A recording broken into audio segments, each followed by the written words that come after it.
स्वागत गंजाम रे पुणी घटला मुंड पुरुषोत्तमपुर थाना पांड्या 15 साहि रे घटिची विभत्स हत्याकांड घरे शोइथिबा समय युवक को मारणास्त्र हाणी हत्या करछन्ते त्रिपुत मृतक सेही ग्रामर मुरली बड़त्या गत राति मुरली घरे शोइथवा बेले तांको बापा बारंडारे शोइथिले विलंबित राति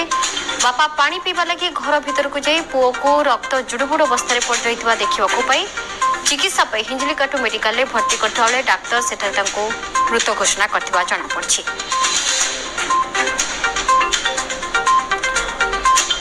संपर्क अधिक सूचना पाई रही प्रतिनिधि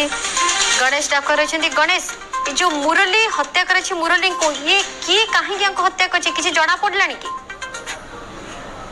वर्तमान सुधा चित्र किसी स्पष्ट हो पारि कहीं विलंबित राति हत्या कर भाव में विलंबित राति से शोता समय अति निर्मम भाव मारणास्त्र हत्या कर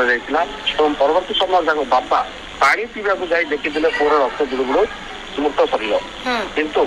इच्छा पिला मान बंचुंट भावी मेडिकल को नहीं बेले इंजुरी विभाग को सेठे डाक्तर मृत्यु संदेह क्या कर परिवार लोके किसी पूर्व शत्रुता रही कि मूल्यंकर आगु केमी स्वभाव रही कौन सी आगु समस्या रही कि परिवार कहवा कथा मिलवा गत किसी दिन तक दंडनाथ रही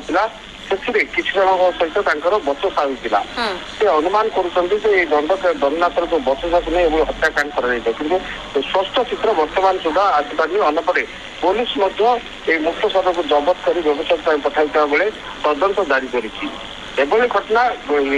कविसूचनपुर और पुरुषोत्तमपुर बेगुनियापड़ा ये गोटे 2 मास भर अधिक मुक्त हत्याकांड कर पुलिस निरबाधता जारी कौटिना कौटी पुलिस जो रही आम पुलिस समिति लोक जो बुझेबार शैली कि गाँ गाँव जो आम पुलिस समितिर बैठक ताहा विफल होपटे खोलम खोला लोक को हत्या कर अपराधी माने। धन्यवाद गणेश।